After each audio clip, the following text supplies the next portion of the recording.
Hey guys, I want to talk about Cardano a little bit in this video, and I talk a lot about what Cardano is doing behind the scenes, why nobody cares, and why they don't make the headlines time and time again.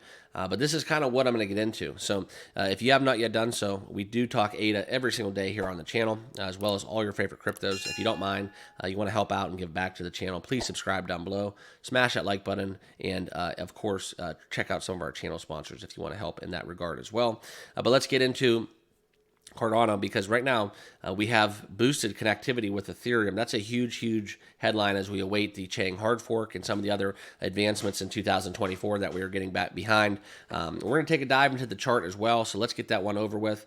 Let's look into crypto bubbles right now, and you can see right that we are having an outstanding day on the chart. Look at the crypto world just booming into the green. A lot of our favorite cryptos.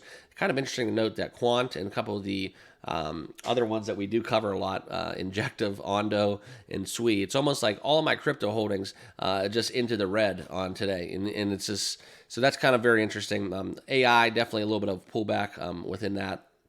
What's going on with that ASI merger. Okay, but as we look into Cardano, still 10th in total market cap.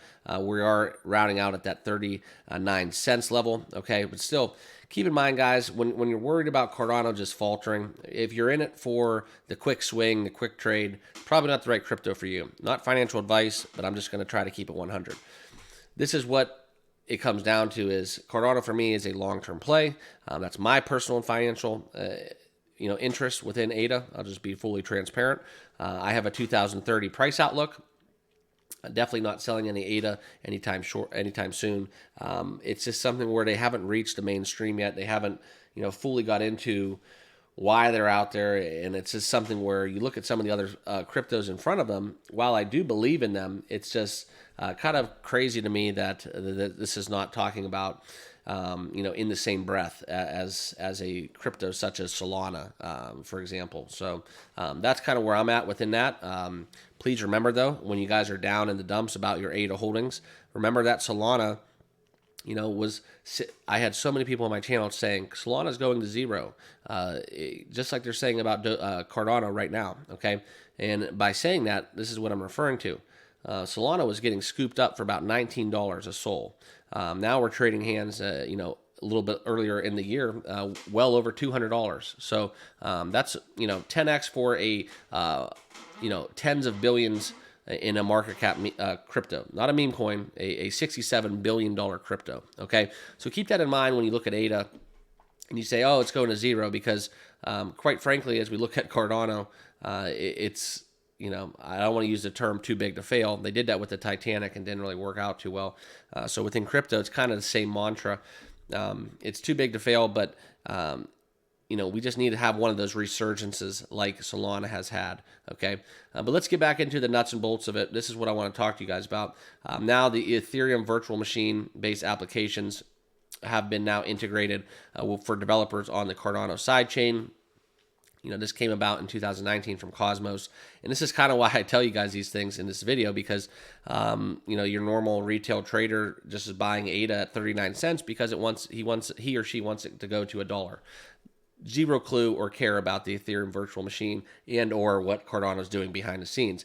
Little do they know that we actually need this stuff to advance the blockchain and do well and make waves in the crypto world. All right, you're not going to get more users. You're not going to get more, TVL. You're not going to get more, D-apps to attract people to develop and more users and wallets into the fold. It all is connected. Okay, it's all part of the same kind of thing that's spinning behind the scenes. That without it, Hoskinson and his team are virtually doing this for free. Okay.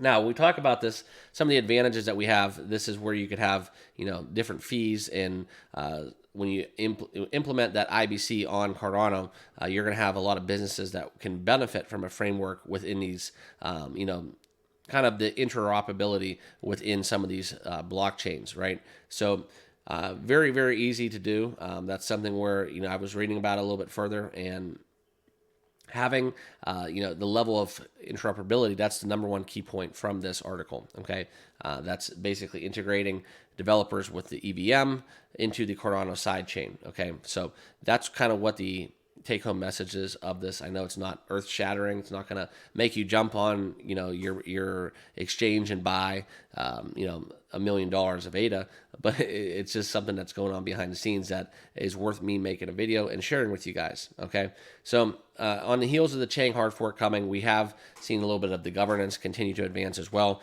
but we did have a little bit of controversy within one of the early voting decisions earlier this week. That's where you saw, the foundation will become a member of the interim constitutional committee, okay, between the two stages of the hard forks implementation, all right? But now the foundation has got some pushback from some members who believe that it had to rule itself out from the entire ICC voting process. I think it's wrong that the Cardano Foundation should put their thumb on the scales. I have to agree with you. I think that's kind of relevant. I think that that's kind of where, you can't have one vote weighing more than others. However, I do think that, if it's truly going to be a full governance and a full, decentralized entity, I do think, Hoskinson gets one vote, but his vote is worth the same as our vote. I do think that the Cardano Foundation should get a vote, but I think it should come in the form of every one of Cardano's holders voting, not necessarily, just a giant kind of implementation of one single rule. So just a few things I wanted to go over. Appreciate you guys. We did rant a little bit about some ADA, which is always fun as we wait into the weekend. Appreciate you guys watching. Remember, if you can and you haven't done so already, smash that like button and subscribe on your way out. But I appreciate you guys watching, and we'll see you guys all in the next video. Cheers.